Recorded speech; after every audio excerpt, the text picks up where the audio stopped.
کہاں سے شروع ہوگا اس میں آپ اختلاف کر سکتے ہیں، لیکن مجھے تو 2 حدیثیں تو ملی ہیں جن سے یہ اندازہ ہوتا ہے کہ یہ اس مشرقی خطے سے ہوگا، عرب کے مشرق کی جانب کسی ملک سے ہوگا، کسی خطے سے ہوگا۔ وہ حدیثیں بھی اب آپ پڑھ لیجیے۔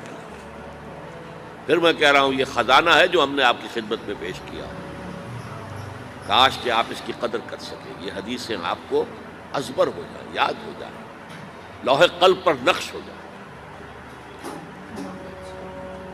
ہندوستان اور خراسان یعنی موجودہ افغانستان کا ذکر۔ ابن ماجہ کی روایت ہے عن عبداللہ ابن الحارث رضی اللہ تعالی عنہ قال رسول اللہ صلی اللہ علیہ وسلم یخرج ناس من المشرق یوطئون للمہدی یعنی سلطانہ، یعنی سلطانہ، دونوں طرح سے پڑھ سکتے ہیں۔ حضرت عبداللہ ابن حارث فرماتے ہیں رضی اللہ تعالی عنہ کہ حضور نے ارشاد فرمایا مشرق کی طرف سے وہ فوجیں نکلیں گی، لوگ آئیں گے جو عرب میں مہدی کی حکومت قائم کریں۔ یہ مہدی کون ہوں گے اس کا ذکر میں ذرا بعد میں کروں گا، لیکن نوٹ کر لیجئے کہ مہدی سے پہلے لازماً کسی مشرقی علاقے کے اندر وہ نظام قائم ہو چکے گا، تب وہاں سے فوجیں آئیں گی نا۔ یہ مشرق کون سا ہے؟ عرب کے مشرق میں آپ چلیے، ایران بھی آ جائے گا، افغانستان بھی ہے، پاکستان بھی ہے، اور اگر اسے اور توسیع دیں تو ہندوستان بھی ہے۔ یہ ہے عرب کا مشرق، اس سے فوجیں جائیں۔ اس کا کیا مطلب ہے کہ اس میں سے کسی جگہ پر نظام خلافت پہلے قائم ہو جائے گا تاکہ وہاں سے فوجیں جائیں گی جو جزیرہ نما عرب میں حضرت مہدی کی حکومت کو قائم کرے۔ اب دوسری حدیث سنیے، یہ سنن ابن ماجہ کی حدیث تھی جو میں نے آپ کو سنائی، آپ نے پڑھی۔ دوسری عن ابی ہریرہ رضی اللہ تعالی عنہ، کافی غور کرنے والی یہ ترمذی شریف کی روایت ہے، قال قال رسول اللہ صلی اللہ علیہ وسلم یخرج من خراسان رایات سود لا يردها شیء حتی تنصب بإیلیا۔ خراسان کے علاقے سے سیاہ جھنڈے لے کر فوجیں آئیں گی، ان کا رخ کوئی موڑ نہیں سکے گا، ان کو پیچھے پھیر نہیں سکیں گے کوئی بھی، یہاں تک کہ وہ یروشلم میں جا کر جھنڈے نصب کر دیں۔ ایلیا حضور کے زمانے میں یروشلم کو کہتے ہیں۔ یہ یروشلم تھا جب حضرت سلیمان کی حکومت تھی اور یہاں پر معبد سلیمانی، ہیکل سلیمانی قائم ہوا، پھر یہ یروشلم ہی رہا ہے تاریخ میں، یہاں تک کہ سن 70 عیسوی میں جب ٹائٹس رومی جنرل نے اس کو گرایا، ختم کیا، سیکنڈ ٹیمپل گرا دیا اور یہاں سے یہودیوں کو کہا نکل جاؤ یہاں سے، کوئی یہودی باقی نہیں رہا، تب بالکل تہو بالا برباد کر دیا۔ اس کے کوئی 150 سال بعد ہیڈریان، رومن ایمپرر ہیڈریان، اس نے پھر دوبارہ آباد کیا اس کو۔ 150 سال تک یہ بالکل بنجر اور بالکل غیر آباد پڑا۔ اب ہیڈریان نے جب آباد کیا تو اس کا نام ایلیا رکھا، اب یروشلم نام نہیں تھا، تو حضور کے زمانے میں پھر اس کا نام ایلیا تھا۔ اور اب اس سے کیا معلوم ہو رہا ہے کہ یہ یروشلم مسلمانوں کے قبضے سے اس وقت نکلا ہوا ہوگا، ایک دفعہ پہلے نکلا تھا، سن 1099 عیسوی میں مسلمانوں کے ہاتھ سے نکلا، کروسیڈرز عیسائیوں نے آ کر اس کو قبضے میں کیا، لاکھوں مسلمانوں کو مارا، قتل کیا۔ اس کو 1187 عیسوی میں واپس لیا ہے، کس نے لیا ہے؟ صلاح الدین ایوبی کرد۔ عرب کھوکھلے ہو چکے تھے، عربوں نے کھویا، واپس نہیں لے سکے، بہت حکومت کر چکے تھے، 400-500 برس کی حکومت کر کے، اور ان کے عیش اور ان کے آرام، اب ان میں جان نہیں تھی کہ وہ واپس لے سکے۔ واپس لینے والا گرم کرد خون تھا، صلاح الدین ایوبی۔ تو گویا کہ اب آپ سمجھئے کہ 88 برس تک عیسائیوں کا قبضہ رہا یروشلم۔ اب 1967 میں یہودیوں نے قبضہ کیا ہے، اور اب 38 برس تو ہو گئے، 88 نہیں 38 برس تو ہو گئے لیکن وہ دور آئے گا کہ اب پھر لیں گے. لینے والے عرب بھی نہیں ہوں گے، خراسان کے علاقے سے فوجیں آئیں. یہ خراسان کیا تھا؟ ایلیا تو میں نے آپ کو بتا دیا، یروشلم کا نام ہے. خراسان اس زمانے میں ایک بہت بڑے ملک کو کہتے تھے.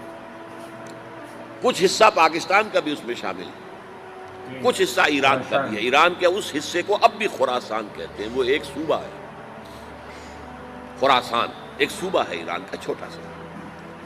پاکستان میں خاص طور پر یہ جو علاقہ مالاکنڈ ایجنسی کہلاتی ہے، اس سے اوپر جتنا علاقہ ہے، اور یہ جو واخان کی ایک پٹی آتی ہے اوپر، واخان افغانستان کی ایک پٹی سی دم سی چلی آتی ہے جو جا کر چائنا کی سرحد سے مل جاتی ہے. یہاں سے لے کے یہاں تک یہ جو مالاکنڈ کا وہ درہ ہے اور پہاڑ ہے، یہ بھی خراسان کا حصہ ہے. باقی تقریباً 2/3 آف افغانستان ساؤدرن حصہ نہیں ہے خراسان کا حصہ. یہ سیستان کہلاتا تھا، یہ خراسان نہیں ہے. لیکن یہ کہ اوپر کا 2/3 آف افغانستان اور اس کے ساتھ یہ جو عرب جو اب یہ ترک ممالک آزاد ہوئے ہیں سوویت یونین کی ڈسولوشن کے ساتھ، یہ سارا علاقہ کہلاتا ہے خراسان بزرگ. تو دوستوں یہ تھی ویڈیو ڈاکٹر اسرار احمد کی ریگارڈنگ دا جیروزلم کے بارے میں، ریگارڈنگ دا مسجد اقصی کے بارے میں، یہود کے بارے میں، اور کافی کچھ ہم نے اس چیز سے سیکھا. میں نے پہلے جو حدیث جو ریفرنس تھی، ایک حدیث میں بتاتا ہوں کہ حدیث میں آتا ہے کہ جب یروشلم کو جب اپنا ایک کیپٹل بنا لیں گے یہودی لوگ، تو وہاں سے اس کے بعد جو دنیا میں الٹ پھیر ہوگی، جیسا کہ کووڈ-19 کا آنا، جیسا کہ بہت بڑے ارتھکویک آ رہے ہیں، بھومیکمپ آ رہے ہیں، یہ سارے معاملے اس کے بعد ہوئے ہیں. یہ تو حدیث میں ریفرنس ہے.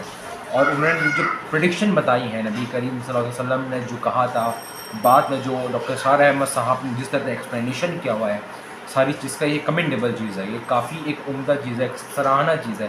ہم اس کو کہتے ہیں کہ سراہانہ، ہم اس سے بالکل کیا بولتے ہیں کہ عمل کرنا چاہیے. ان کی جو بات ہے، انہوں نے کہا کس طرح سے ایک مسجد اقصی کہ اب تو اسرائیل کے ہاتھ میں ہے. اب ہم سب کو پتہ ہے کہ جو عرب کا اس وقت جو ہے، عرب ڈومیننٹ نہیں ہے، عرب کھوکھلے ہو چکے ہیں.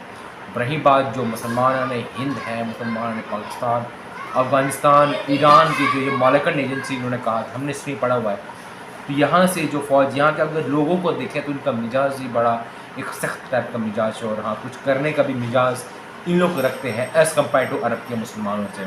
تو انشاءاللہ ہم بھی چاہتے ہیں کہ یہ مسجد اقصی جو ہے فتح ہو اور واپس سے مسلمانوں کے ہاتھ میں آئے، کیونکہ بے شک مسلمانوں کا زمین تھا. آپ لوگ دعا کریں، وہاں جو تباہی ہو رہی ہے، بہت سارے بچے زخمی ہو کے پڑ رہے ہیں، کھانا پانی بند کر دیا.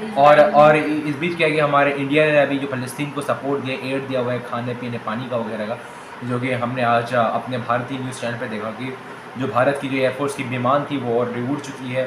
اب وہ وہاں پر جو لینڈ کرے گی، اور مسجد یعنی کہ فلسطین کے لوگوں کو کہ انڈیا کا سٹینڈس جو ہے وہ کیا ہے کہ دیکھیے اسرائیل جو ہے وہ ایک نیشنل انٹرسٹ کے طور پہ سپورٹ کرتی ہے، but as a humanitarian we have to support to the فلسطین، اور انڈیا فلسطین کو ہی سپورٹ کرتا ہے.